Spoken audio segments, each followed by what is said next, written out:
Morning students, हमने previous class के अंदर बोर्स मॉडल ऑफ एटम पढ़ा था, ठीक है, जिसमें हमने उसके पोस्टुलेट्स पढ़े थे। ये पढ़ा था कि बोर्स ने रदरफोर्ड की जो लिमिटेशंस है उनको कैसे दूर किया या कैसे एक्सप्लेन किया, ठीक है, अपने मॉडल ऑफ एटम को, स्ट्रक्चर ऑफ एटम को। आज हम पढ़ेंगे उसकी क्या यूजफुलनेस है, क्या फायदे हैं उसके। तो फर्स्ट है, it explain the stability of atom.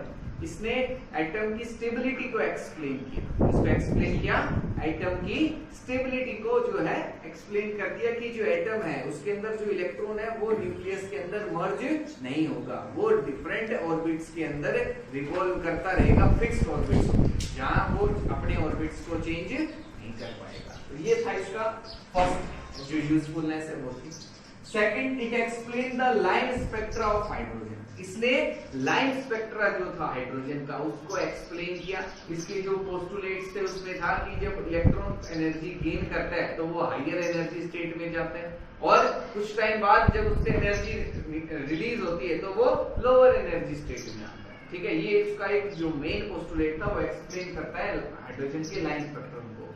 तो उसने ये भी बताया कि जो चेंज इन एनर्जी है, जो एनर्जी स्टेट्स, जो डिफरेंट स्टेट्स के बीच में जो एनर्जी है, वो एनर्जी जो डिफरेंस है, ठीक है, वो किसके इक्वल होता है, h न्यू के। और यहाँ से न्यू किसके इक्वल हो गया, डेल्टा E अपॉन h। और न्यू हमारे पास किसके इक्वल होता है, c by lambda. New frequency of light, जिसको हम लिख सकते हैं c अपॉन लैम्डा। और यहाँ से मैं वेवलेंथ भी बता सकता हूँ कि किस वेवलेंथ की जो लाइट है वो इमिट करेगा। ये हमने पहले भी देखा था। अभी इसका बहुत बड़ा यूजफुलनेस था, ठीक है, बहुत बड़ा फायदा था हमारे पास जो बोर्स मॉडल ऑफ एटम का। इसमें आपको आ गया होगा कि हम जो रेडिएशन इमिट हो रही है, ठीक है, जिनसे हमें जो स्पेक्ट्रा ऑब्टेन हो रहे हैं उसकी हम फ्रीक्वेंसी, वेवलेंथ कैलकुलेट कर सकते हैं। क्या कैलकुलेट कर सकते हैं, फ्रीक्वेंसी और वेवलेंथ। अगर हमें ये पता है कि वो कौन से एनर्जी लेवल से जंप कर रहा है और कौन से एनर्जी लेवल में, कि हायर एनर्जी लेवल से किस लोअर एनर्जी लेवल में वो आया, अगर हमें ये पता है, उनके बीच का एनर्जी डिफरेंस अगर हमें पता है तो हम इसको कैलकुलेट कर सकते हैं।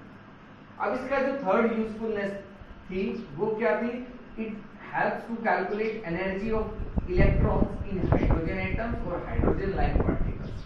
कि हाइड्रोजन एटम या हाइड्रोजन के जैसे जो एटम्स है, for example helium 2 positive, H positive है या हीलियम पॉजिटिव है, इनके लिए हम कैलकुलेट कर सकते थे जो इलेक्ट्रॉन है उसकी एनर्जी कितनी है, उसकी एनर्जी कितनी है। उसके लिए फॉर्मूला दिया है इन्होंने कि -2 pi square me4 upon n square into h। अब इसको जब हम सिंपलीफाई करते हैं तो देखो हमारे पास ये तो एक न्यूमेरिकल वैल्यू है, पाई कांस्टेंट है, mass of electron, charge on electron, और ये h प्लैंक्स कांस्टेंट। तो ये सारी वैल्यू अगर हमारे पास तो कांस्टेंट है, जब इनको हमने कैलकुलेट किया तो हमने इनको नया कांस्टेंट दिया RH, that is Rydberg's constant. क्या बोलते हैं इसको, रिडबर्ग्स कांस्टेंट, रिडबर्ग्स कांस्टेंट, ठीक है, जिसकी वैल्यू थी ये। इन सबको कैलकुलेट करने पे ये वैल्यू आती है। तो ये वैल्यू हम पुट कर सकते हैं कि 2.18 into 10 raised to power minus 90 divided by n square, कि वो कौन से ऑर्बिट के अंदर, n equal to 1 के अंदर, n equal to 2 के अंदर, n equal to 3 के अंदर, वो हम वैल्यू पुट करते जाएंगे, हमारे पास एनर्जी आ जाएगी। तो ये हमारे पास कुछ यूजफुलनेस थी इसकी बोर्स मॉडल ऑफ एटम, ठीक है। अब इसने हाइड्रोजन की जो स्पेक्ट्रम है उसको भी एक्सप्लेन कर दिया, ठीक है, वो क्या है वो हो गया। अब बोर्स मॉडल ने हाइड्रोजन के जो स्पेक्ट्रम था उसको भी एक्सप्लेन किया कि हमारे पास ये डिफरेंट एनर्जी लेवल्स हैं, n 1 2 3 4 5 6 7 एंड सो ऑन। तो क्या था कि जो इलेक्ट्रॉन है वो किसी भी एनर्जी लेवल से जंप करके फर्स्ट से जाएगा, ठीक है, और जंप करके किसी भी एनर्जी लेवल में चला गया। कि कोई इलेक्ट्रॉन है वो सेकंड तक ही जंप कर पाया, कोई इलेक्ट्रॉन है वो फोर्थ तक ही जंप कर पाया, कोई है 6 तक, 7 तक, 8।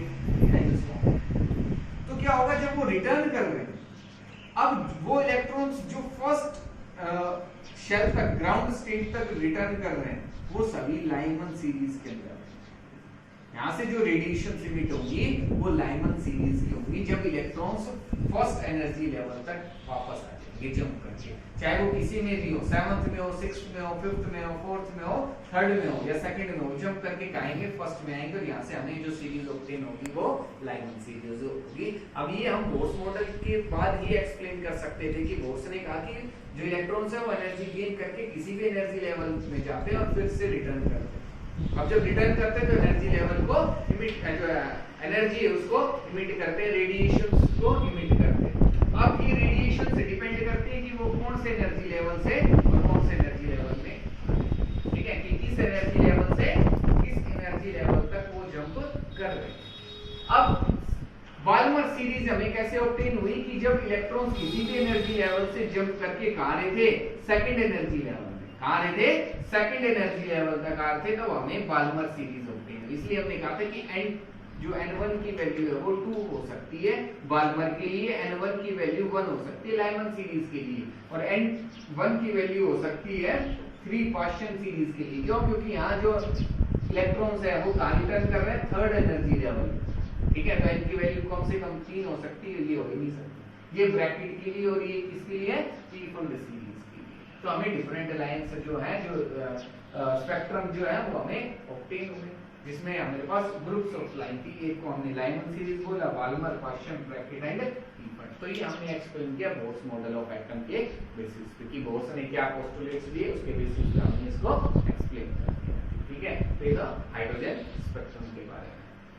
अब इसकी भी कुछ लिमिटेशंस थी बोर्स मॉडल ऑफ एटम। क्या लिमिटेशंस थी वो हम देखें। अगर हम बात करें लिमिटेशंस की, तो बोर्स मॉडल की भी कई लिमिटेशंस थी, ठीक है, इसके बाद भी हम पढ़ेंगे। अब अगर बोर्स के मॉडल में भी लिमिटेशन आ गई तो वो हम नेक्स्ट क्लास के अंदर पढ़ेंगे कि फिर हमारे पास कौन सा मॉडल है, हम फिर कैसे एक्सप्लेन करेंगे किसी मॉडल ऑफ एटम को, ठीक है, वो हम नेक्स्ट क्लास के अंदर डिस्कस करेंगे। बट इसकी भी कुछ लिमिटेशंस।